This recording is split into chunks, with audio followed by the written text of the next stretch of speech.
Shabbat Shalom, una vez más.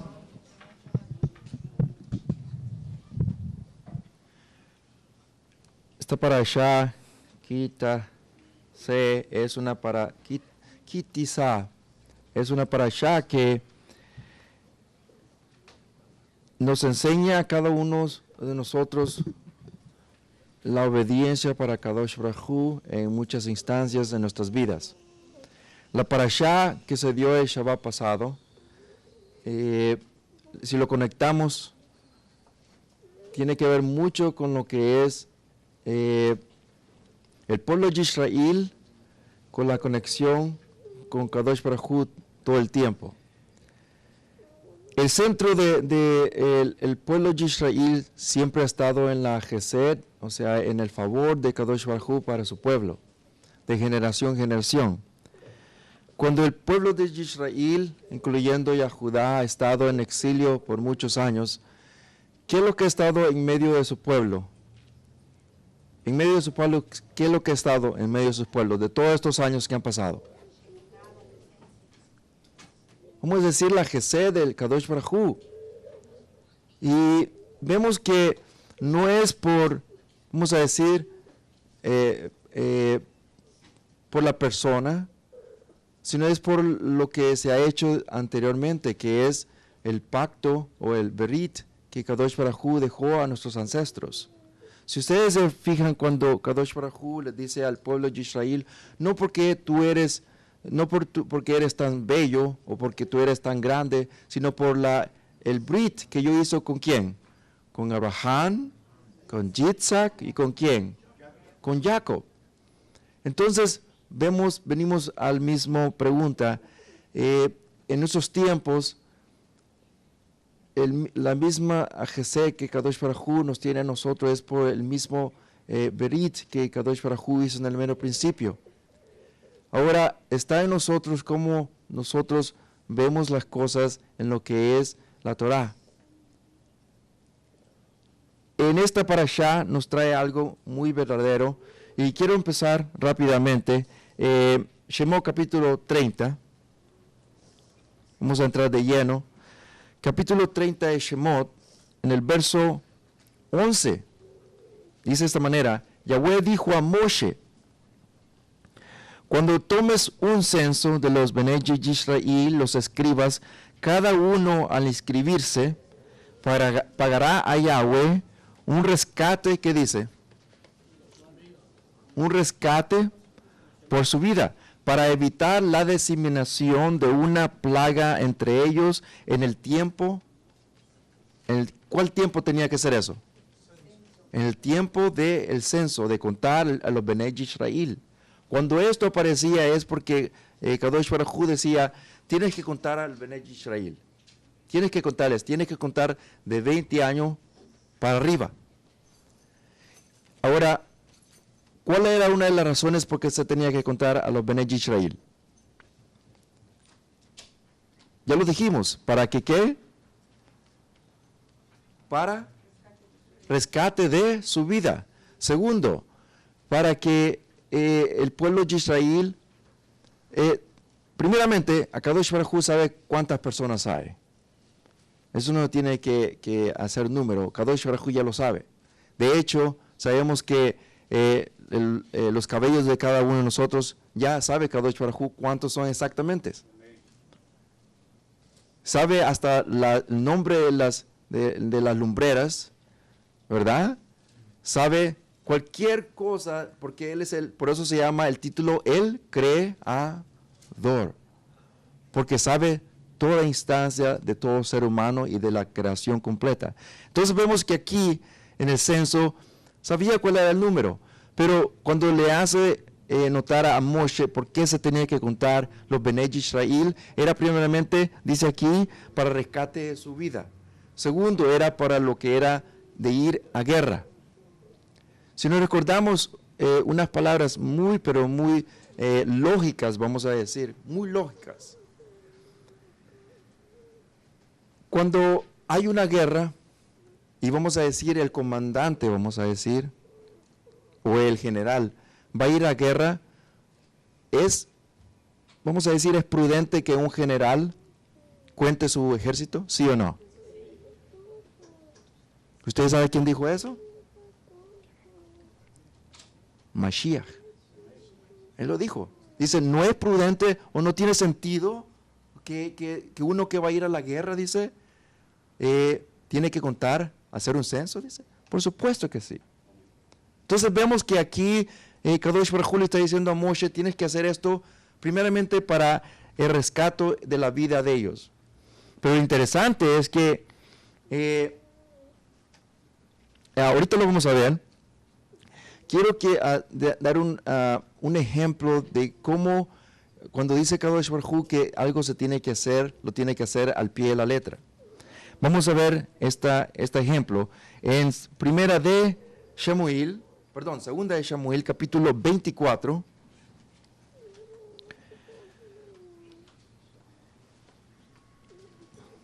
Y aquí está hablando acerca de David. Capítulo 24, verso 1. La ira de Yahweh se encendió de nuevo en Israel. Y Hasatán agitó, dice, ¿a quién? A David. Contra ellos diciendo, ve y toma un censo en Israel y en Yahudá. El rey dijo a Joab, o sea, el comandante del ejército, quien estaba con él, ve sistemáticamente por todas las tribus de Israel, desde Dan hasta Beersheba, y toma un censo de la población para yo saber cuánta gente hay. Joab dijo al rey, que Yahweh, tu ser supremo, añada al pueblo 100 veces, no importa cuántos hayas, que los ojos del amo, el rey, lo vea, pero ¿por qué el amo toma placer de hacer en eso? O sea, ¿cuál es el propósito de hacer la cuenta o el censo de los Bené Israel? ¿Cuál es el propósito? Dice, sin embargo, el verso 4, la palabra del Melech, del rey, prevaleció contra la de Joab y de los oficiales del ejército. De modo que Joab y los oficiales del ejército salieron de la presencia del Melech, del rey, para tomar un censo de los Bené Israel. Ellos cruzaron el Jardín y se levantaron campamento en Eoar, del sur de la ciudad, en Balid y Gad, siguiendo hasta Yaser. Pero mire lo que dice aquí en el verso 9 y 10. Joab reportó los resultados del censo al Melech, que había en Israel 800,000 hombres valientes que podían usar una espada, mientras que los hombres de Yahudá numeraban a 500,000. Verso 10, pero cuando había tomado el censo, ¿qué es lo que pasó con David? Después que se había hecho la cuenta, el censo, la cuenta de los Bené Israel, ¿qué es lo que pasó con David?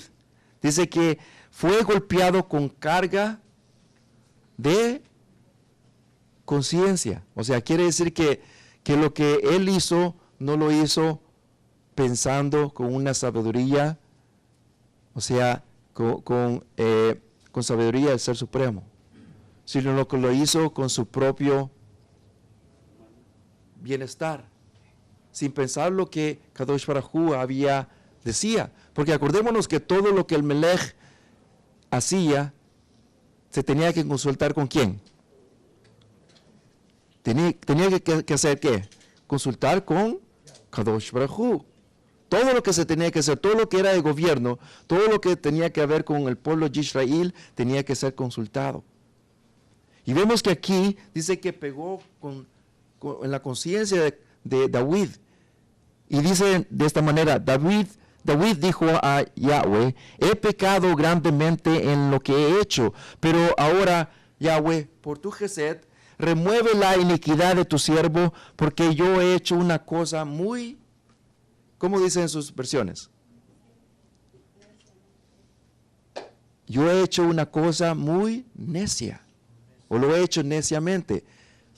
Primeramente, ¿qué es lo que dice la Torah acerca de una persona que es necia? Dimos un ejemplo la vez pasada, ¿verdad? ¿Se acuerdan lo que pasó con Shaul? ¿Qué es lo que hizo Shaul? O sea, tropezó vamos a decir, tropezó una piedra, paró otra piedra y sinceramente de tal punto que el Ruach de Kadosh Baruj Hu se apartó completamente de él. Pero ya cuando ya culminó la ira de Kadosh Baruj Hu contra Shaul, ¿qué es lo que dice Shamuel a Shaul? Que tu pecado es como idolatría, dice, pero tú, o sea, lo que tú eres como necio, es similado como ¿qué? Como pecado de animación y como idolatría. Ahora, déjeme decirle esto. Cuando una persona hace un pecado, la persona rápidamente, ¿qué es lo que hace? ¿Qué debería hacer esa persona? Hacer teshuvah. Pero vemos que en el caso de Shaul, iba tropezando una y otra y otra y otra vez, de tal punto que ya había pasado el punto de no retorno, que ya no podía volver. Y vemos que el punto de Shaul y David es que David se dio cuenta del pecado que había hecho. Notemos los dos ejemplos. En el caso de Shaul, ¿se dio cuenta de lo que había hecho? ¿O vino el profeta a decirle lo que él había hecho? Vino el profeta a decirle lo que había hecho. Ya lo había hecho, pero vemos que aquí ya lo había hecho, pero se dio cuenta del error que había hecho Shaul. Por eso dice Yahweh mismo, dice que David es un hombre atrás de su propio corazón. Se dio cuenta de lo que había hecho. Pero mire cómo dice aquí, he pecado grandemente en el hecho, pero ahora, Yahweh, por tu gesed, remueve la iniquidad de tu siervo, porque he hecho una cosa muy necia.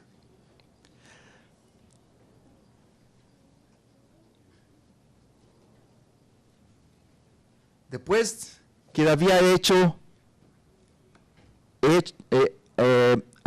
esto contra el pueblo, vemos que en el verso 11 dice, cuando se levantó David por la mañana, vino la palabra de Yahweh al profeta Gad, diciendo de David, diciendo en el verso 12, ve y di a David que así ha dicho Yahweh, 3 cosas te propongo, escoge para ti una de ellas y yo te la haré. O sea, habían 3 juicios contra David. 3 juicios. La primera dice, verso 13, entonces Gad fue a David y se lo hizo saber diciendo, que te vengan 7, esta es la primera, que te vengan 7 años de hambre en tu país. La segunda, que haya durante 3 meses tus adversarios y que ellos te persigan. La segunda. Y la tercera era, o que haya una epidemia en tu país durante 3 días. Ahora pues piensa y mira qué te de responder al que me ha enviado. O sea, el profeta le está diciendo estos 3 juicios a él. Escoge uno de los 3. Vemos que desde el...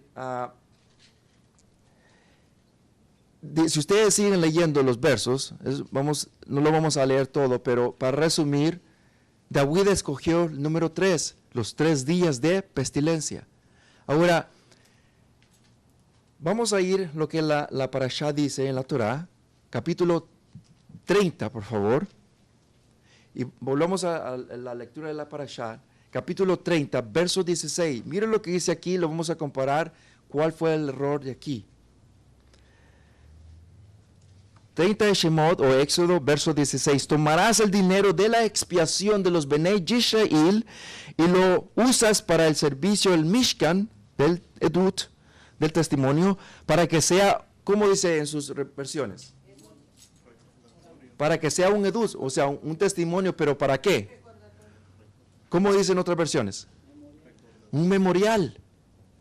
Un memorial de los Benei Yisrael delante de Yahweh para expiar por sus vidas. ¿Cuál fue el error aquí de David? Que hizo el censo, pero ¿qué es lo que no hizo? No tomó el shekel, ¿para qué? para espiar a los Bnei Israel. Porque ese shekel era ¿para qué?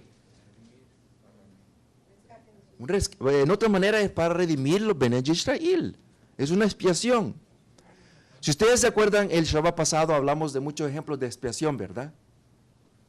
Si ustedes siguen leyendo en esos versos, en los últimos versos de ese capítulo,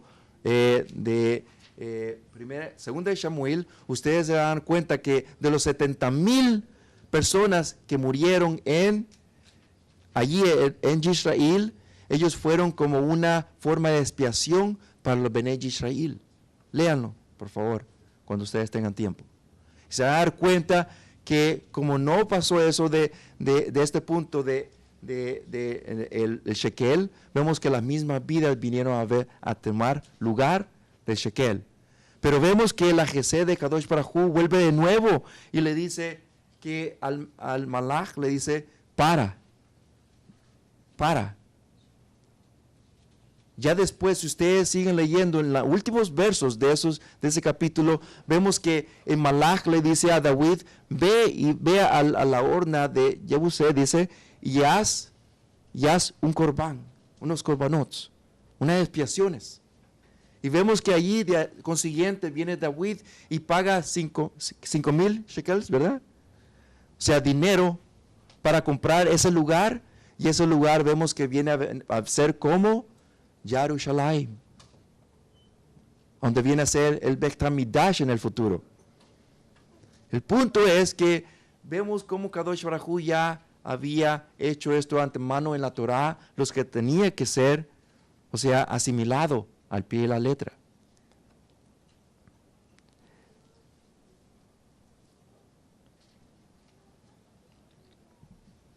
Capítulo 31 de Shemot.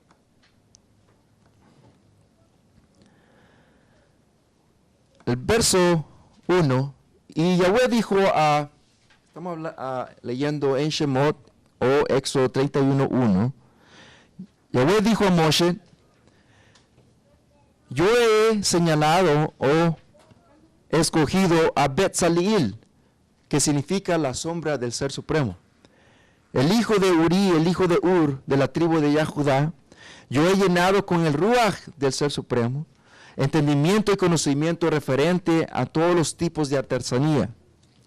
Y vemos que los tipos de artesanía no solamente incluían oro, plata y bronces, sino también incluían lo que eran las piedras preciosas, lo que era madera, lo que era, vestimenta, lo que era todo el Mishkan. El Ser Supremo se lo había dado a Betzaleel. Y vemos que aquí, en estos ejemplos, en el Talmud dice una referencia que Moshe estaba completamente asombrado del entendimiento que Kadosh Baruj Hu, o sea, la sabiduría y el Ruach que Kadosh Baruj Hu le había dado a este hombre, porque de tal manera como hacía las cosas, especialmente la menorá, que la hizo de un pedazo completo de oro.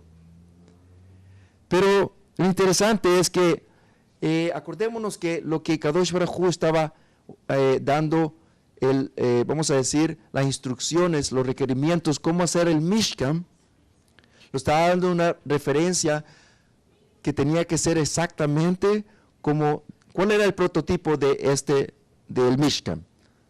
¿Cuál era el modelo? ¿De dónde venía el modelo? De los Shamayim. Quiere decir que no tenía que ser, como decir, mediocre la obra. Tenía que ser exactamente como Kadosh Baruj Hu se lo estaba dando a Moshe. Y por lo cual también a este hombre que le había dado de su Ruach, Betzaleel.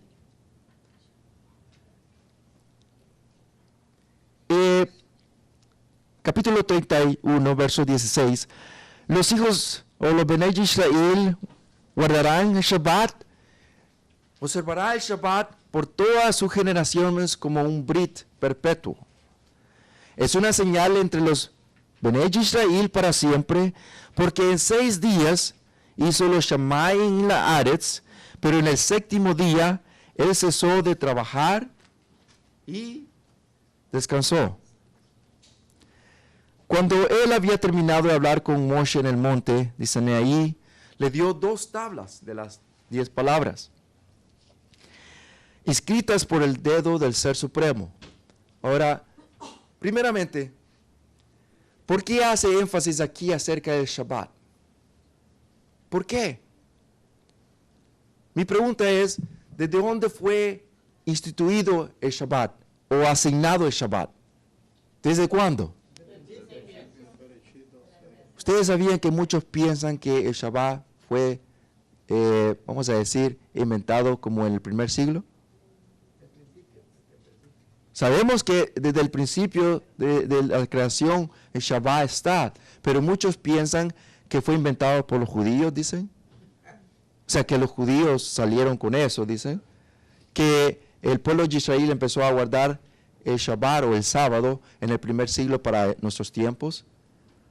Pero la realidad de las cosas es lo contrario. Kadosh Baruj Hu se lo dejó al ser humano. Ahí no dice Yahudá o Israel, ahí dice el hombre. El hombre. Y vemos que el propósito del Shabbat, déjeme hacerle una pregunta. ¿Quién vino, el Shabbat o el hombre? Pero el Shabbat no tenía efecto a menos que hubiera alguien. Y voy a dar un ejemplo. Mashiach decía que el Shabbat fue hecho para el hombre y no el hombre para Shabbat. Vamos a ver ejemplos en la Torah. Y hay una base por que lo dice de esa manera. Si vamos allá a Bereshit, vemos que capítulo 2 de Bereshit, ahí en el capítulo 1 está dando las referencias del capítulo 2 como está como resumiendo. Pero si empezamos en el capítulo 2, está dando detalle tras detalle. ¿Ok? Ahora, si vemos que, ¿en qué día fue hecho el hombre?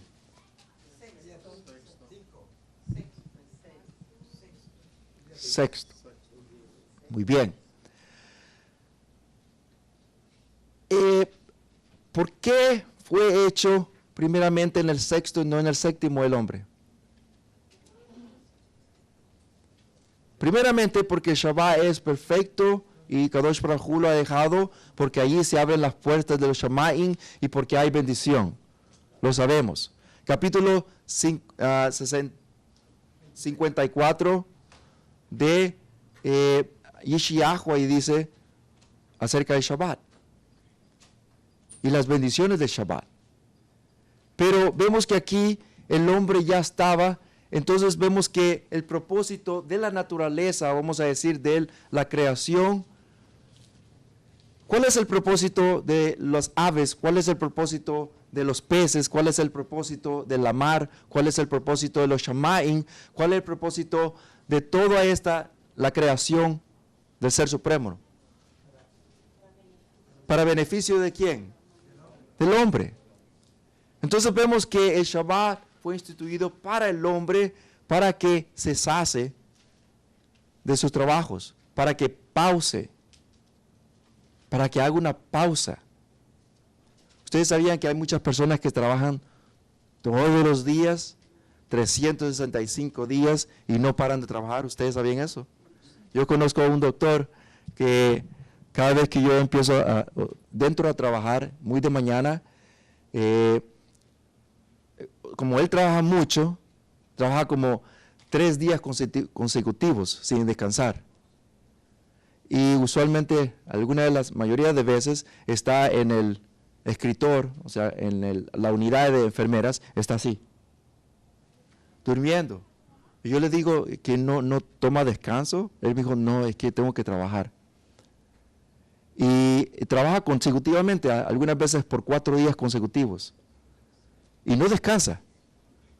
Y yo digo, me hago la pregunta, estas personas están acortando sus vidas.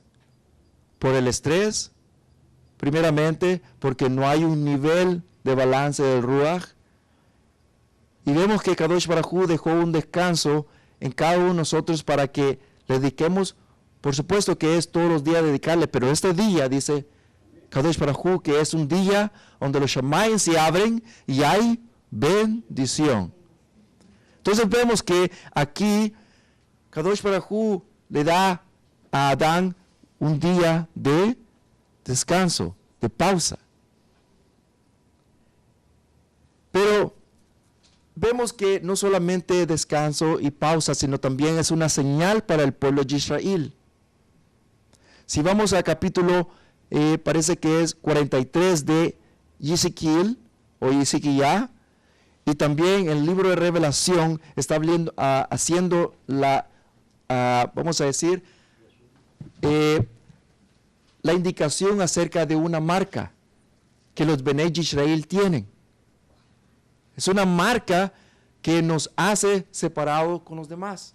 De hecho, en el capítulo 43 de Ezequiel, dice que el malaj, o sea, de muerte, dice que iba a entrar a la ciudad de Jerusalén, dice, e iba a empezar primeramente con los Kohanim, o sea, con los líderes, iba a empezar a degollar a todos, dice, aquellos que no tuvieran la marca. Si ustedes van al libro de Revelación, dice lo mismo. Entonces vemos que en sí, aquí estamos viendo un ejemplo como no solamente la razón por que Kadosh Baruj Hu siempre hace énfasis acerca del Shabbat es porque el Shabbat cubre todo. Y déjenme hacerle unos ejemplos. En las festividades hay Shabbat, ¿sí o no? Sí. ¿Por qué empieza el libro de Wayikra o Levíticos, para aquellos que no están viendo, capítulo 23, con el Shabbat? ¿Por qué no empieza con las festividades? Él dice 6 días, así está hablando como lo dice aquí en Shemot 31, dice 6 días trabajarás y harás todas tus obras, pero en el séptimo día es Shabbat. Cuando ustedes van a Wayikra o Levítico 23, dice, estas son mis festividades. No de Yahudá, sino mis festividades, dice Kadosh Baruj Hu. ¿Y cómo empieza? 6 días trabajarás y harás toda tu obra, y el séptimo día es Shabbat. Y ya después empiezan las festividades. Lo interesante es que en cada festividad, el primer día empieza la festividad como ¿qué? Y termina como Shabbat. Excepto que sea Shavuot, Yom Teruah o Yom HaKippurim. Y también Shemini Atzeret. Pero vemos que siempre es un día apartado. Ahora déjeme decirle algo importante. ¿Ustedes creen que solamente en los Shabbats semanales tenemos que estar aquí? Unos dicen que sí y otros dicen que no. Dice que tenemos que estar en todos los Shabbats. Ahí dice los Shabbatots. Está hablando en plural, no en singular. Si fuera singular, fuera realmente un Shabbat. Pero cuando dice en dos instancias, lo dice en doble estándar, que es Shabbatot, o sea, en plural, porque no es 365 días, pero también lo está diciendo que es, ¿cuántos Shabbats hay en el año aquí, semanales? ¿50? 52. Pero aparte de esos 52, y lo voy a escribir aquí,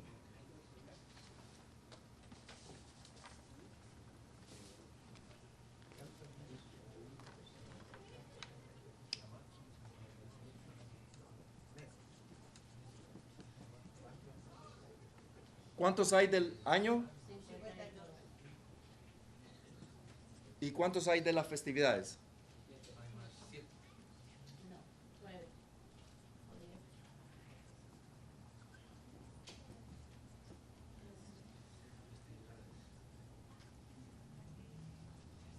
Primer día es Shabbat.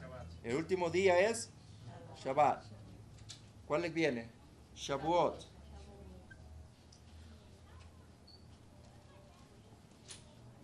Un Shabbat. ¿Cuál es el siguiente?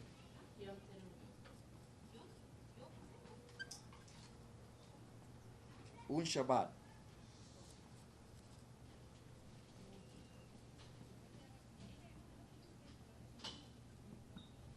Otro Shabbat. ¿Cuál es el siguiente?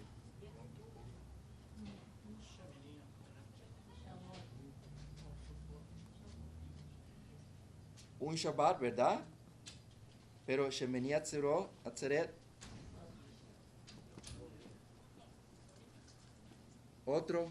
1, 2, 3, 4, 5, 6 y...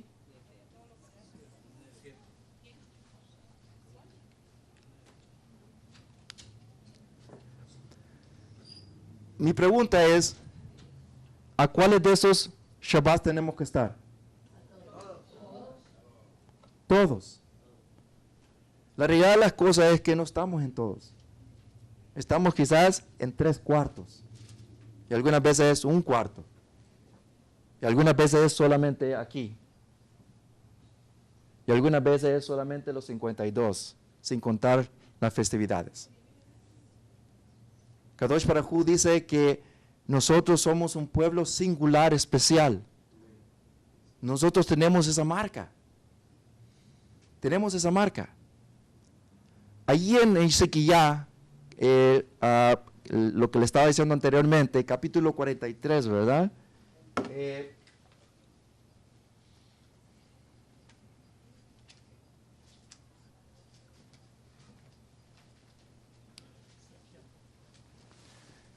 Si ustedes lo miran en el hebreo,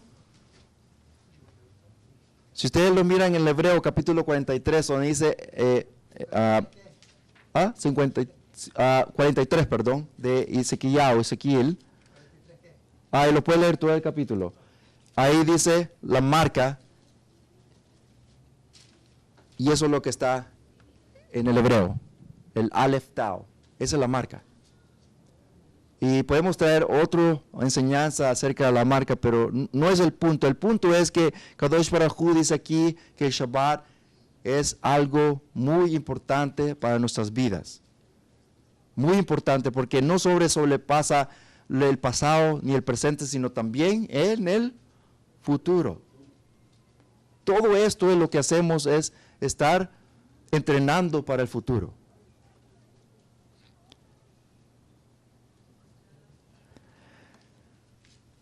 Capítulo 32 de Shemot, vamos a ver un poquito más para adelante.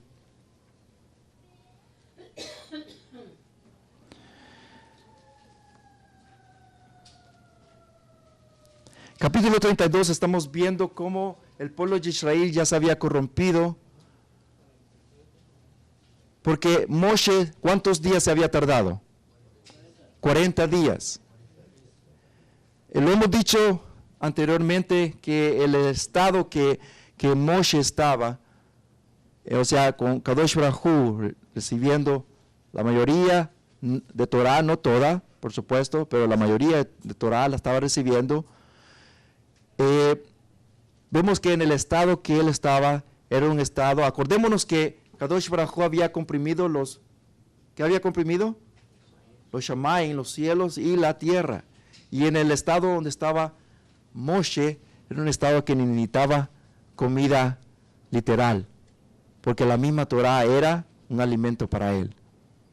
Y lo estaba sosteniendo por 40 días. Y déjeme decirle que en el tiempo y espacio donde estaba Moshe, y en el tiempo y el espacio ni aplicaba para él. Ni aplicaba para él. Entonces vemos que en ese tiempo para el ser humano se le había hecho, ¿cuántos días? 40. De tal punto que se corrompió. Para cada uno de nosotros hemos visto cómo Kadosh Baruj Hu se le ha dado al pueblo de Israel todas estas cosas, pero lo interesante es que cuando nosotros vemos esto, y quiero ver los versos, por favor, Shemot capítulo 24, verso 14.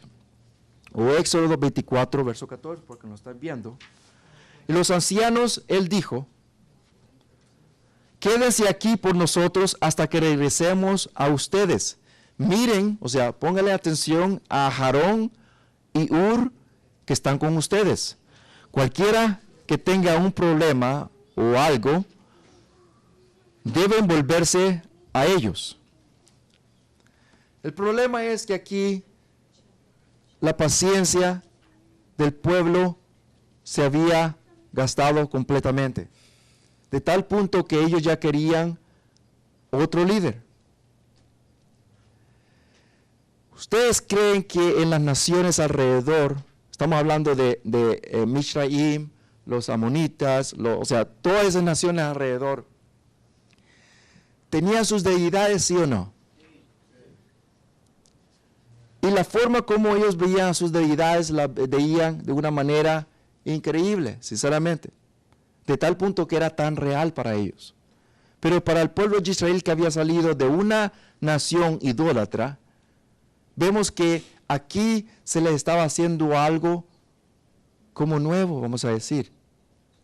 A puras penas estaba, refrescando la memoria por sus ancianos. Pero vemos que aquí ellos vuelven de nuevo a la idolatría. Ahora, yo lo he dicho numerablemente estas cosas, y lo quiero volver a decir para cómo comprender la mentalidad de los Bené Israel en el desierto. El nombre de Kadosh Baruj Hu siempre ha sido exaltado por el pueblo de Israel. Vemos que Abraham sabía que había un ser supremo que era exaltado en toda la tierra, que no necesitaba una imagen. Y lo sabemos. Y por eso Kadosh Baruj Hu lo sacó de Ur, de Irak comúnmente hoy en día.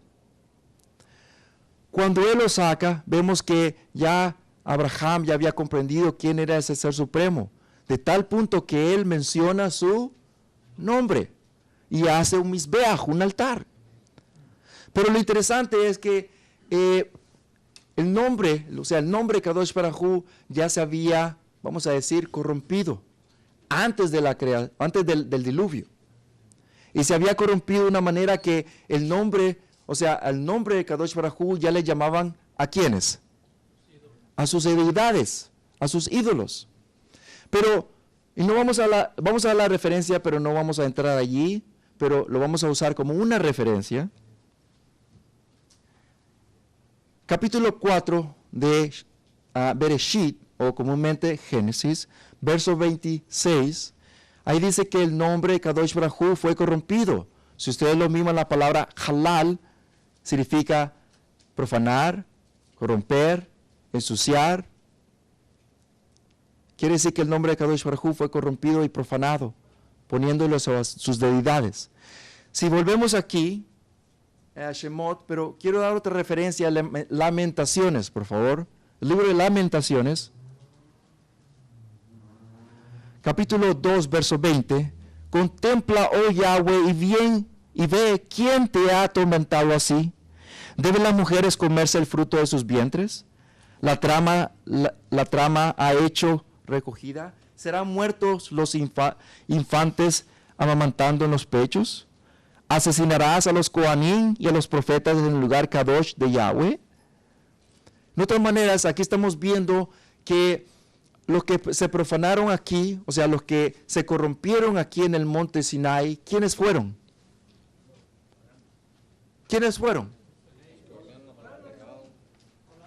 Fueron los hombres. Fueron los hombres. Aquí los niños, las mujeres, los Kohanim, no tenían nada que ver. Ellos estaban en contra, excepto por Aarón. Pero vemos que aquí los hombres se habían corrompido. Tehilim, Salmos capítulo 10, verso 3. Porque el rasha o el pecador se exalta así por los deseos de su lev, de su corazón. Y el injusto se bendice a sí mismo. ¿No pasa hoy en día eso? ¿No pasa hoy en día eso? Que muchos se justifican a sí mismos, muchos se bendicen a sí mismos. Pero el único que puede dar la bendición es ¿quién? Kadosh Baruj Hu, Yahweh. Yahweh Sebaot. Y nadie más. Y nadie puede decirle a otra persona, tú eres justo. El único que puede decir eso es Kadosh Baruj Hu. Porque uno puede decir yo soy justo, pero en mi propia ventaja, en mis propias ventajas puedo hacerlo. Pero para Kadosh Baruj Hu eso no vale nada. Por eso si ustedes van al libro de Yeshayahu, dice tu injusticia son como trapos de ¿qué? Si lo vamos en el hebreo, dice son como trapos de menstruación. se lo dice más directo. Quiere decir que para lo que el hombre dice que es algo bueno para Kadosh Baruj Hu, no es nada. Volvemos aquí al Shemot 32, verso 2. Y Aarón le dijo a ellos, hagan que sus esposas e hijos e hijas se quiten los aretes de oro y se las traigan a mí. Y el pueblo se quitó los aretes de oro y se lo trajeron a Aarón. Cuando esto pasó, vemos que se leyó en la parashá, en la porción de parashá, vemos que Aarón dice estas palabras al pueblo. Ya había salido este buey, ¿verdad? Este buey de oro. Pero ¿qué dice Aarón? O sea, estamos haciendo un paralelo de las cosas que no era algo nuevo. Era algo que se había hecho de antemano en el pasado. Dice Aarón y apunta al becerro, o sea, al buey, y le dice, mañana haremos fiesta ¿a quién? ¿Pero a quién estaba apuntando? Al ídolo. Diciendo que este era Kadosh Baruj Hu. Mi pregunta es, ¿se había hecho anteriormente eso? Sí. Para el pueblo cananita, por eso yo se lo voy a recordar, todavía, si ustedes hacen investigación en arqueología, hay un ídolo que también se llama, una se llama Semiramis o Asherah, pero también hay un ídolo que también se llama Yahweh. Pero fue por la corrupción acerca del nombre. O sea, nuestros antepasados se corrompieron y empezaron a nombrar, o sea, profanaron el nombre Kadosh Baruj Hu en sus deidades.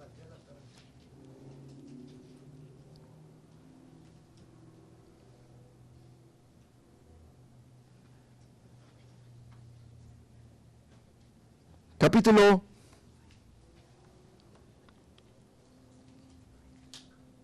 32, versos 23 y 24, ya lo leímos, una referencia. En Wayikra, o Levíticos 6:13,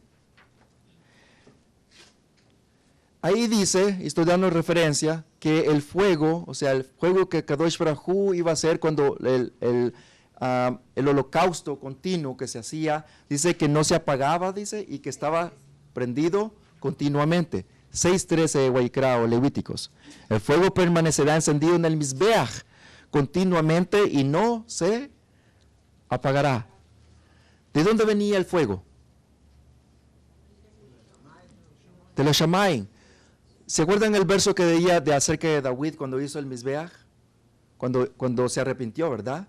Y le dice el Malach, el ángel le dice, ve y hace este corbán, estos holocaustos, estas inmolaciones en el hornán de Yael.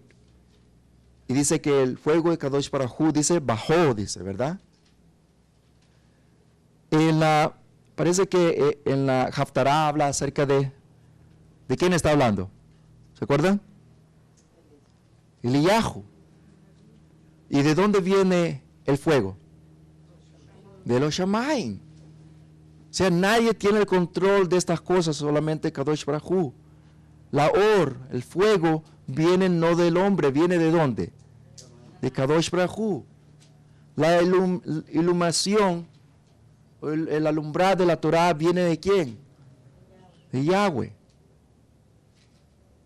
Todas estas cosas son simples, son, vamos a decir, básicas, pero déjeme decirle que son importantes para nosotros saber, porque no viene la sabiduría del hombre, viene la sabiduría de Kadosh Baruj Hu.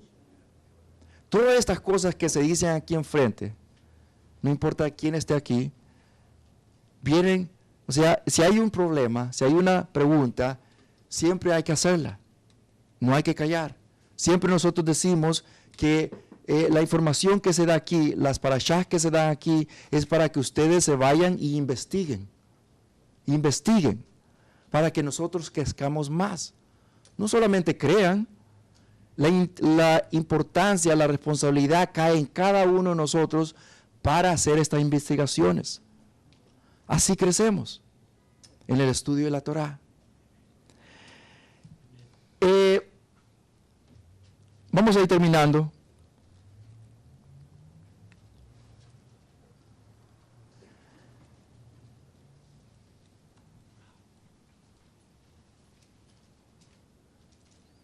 Quería decir algo acerca de lo que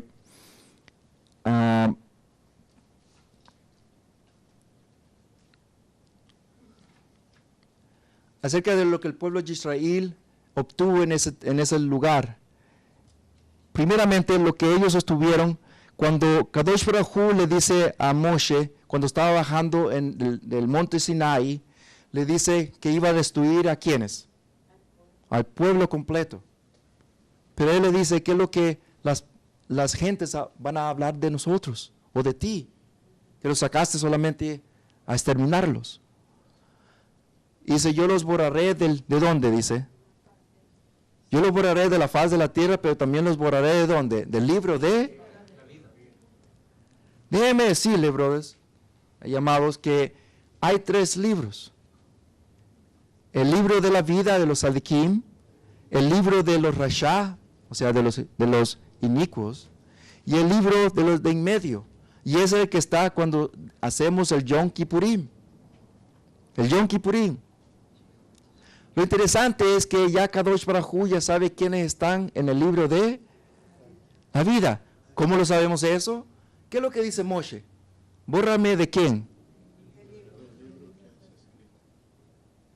¿Qué es lo que dice muchas de las mayorías de versos? Donde dice que los nombres están escritos, dice en el libro de la vida. Quiere decir que, sinceramente les digo que esto es impactante para cada uno de nosotros. Allí en el libro de Daniel dice que los que están durmiendo en el polvo de la tierra, dice, despertarán para vida. Y otros para juicio. Y eso no está diciendo en revelación, está diciendo en dónde, en el libro de Daniel. Lo interesante es que cada uno de nosotros sabemos que estas cosas van a pasar. Sabemos que es un proceso del ser humano. Sabemos que es algo que todos vamos a pasar en cierto tiempo. Pero lo más importante no es la muerte. Lo más importante es cómo estamos nosotros ahorita caminando. Estaba viendo que la palabra Torah o Tojá, se lo voy a escribir aquí.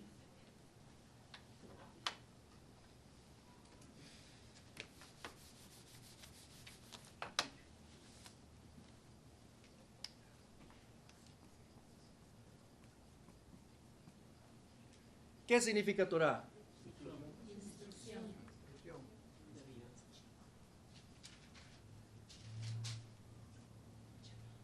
Pero en el paleo hebreo, ¿qué significa?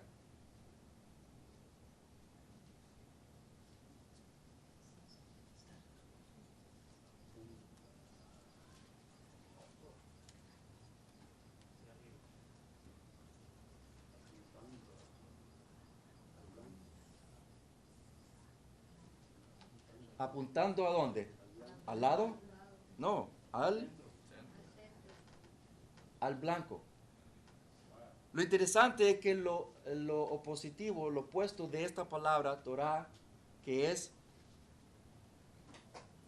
o sea, guardar Torah es básicamente la obediencia, ¿o no es así? Sí. Entonces, lo opuesto de eso es pecado o pecador. Pero en el paleo hebreo yo estaba viéndolo que pecador en el paleo hebreo es alguien que se fue ¿de dónde?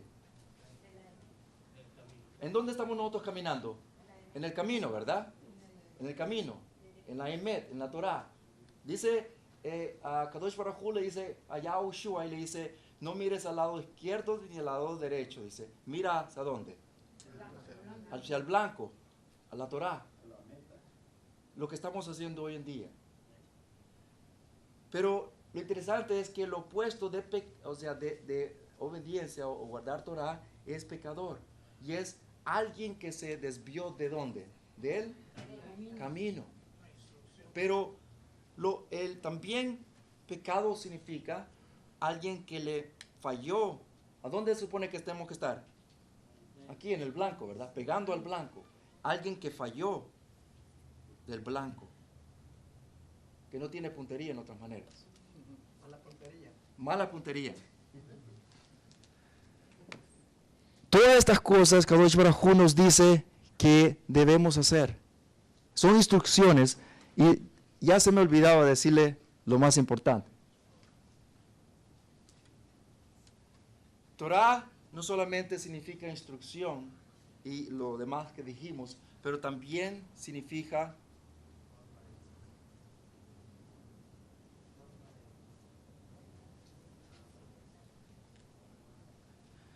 ¿me pueden dar otro término de jornada? Un viaje. Un viaje que uno toma. Y déjeme hacerle una pregunta personal para cada uno de nosotros. Cuando nosotros empezamos a conocer Torah, ¿no fue un viaje que nosotros estamos tomando? No es un viaje de un día, porque muchos toman dicen, oh, tú eres religioso. ¿Cuál es tu religión? ¿No nos ha preguntado a nosotros eso? ¿Cuál es tu religión? La respuesta no debe decir mi religión no somos la comunidad nazarena. No, nosotros no tenemos religión. Nosotros es un modo de vida, un estilo de vida. Y ese estilo es la jornada o ¿cómo dijo usted? El viaje que estamos tomando en guardar Torah hasta que muramos. Shabbat Shalom.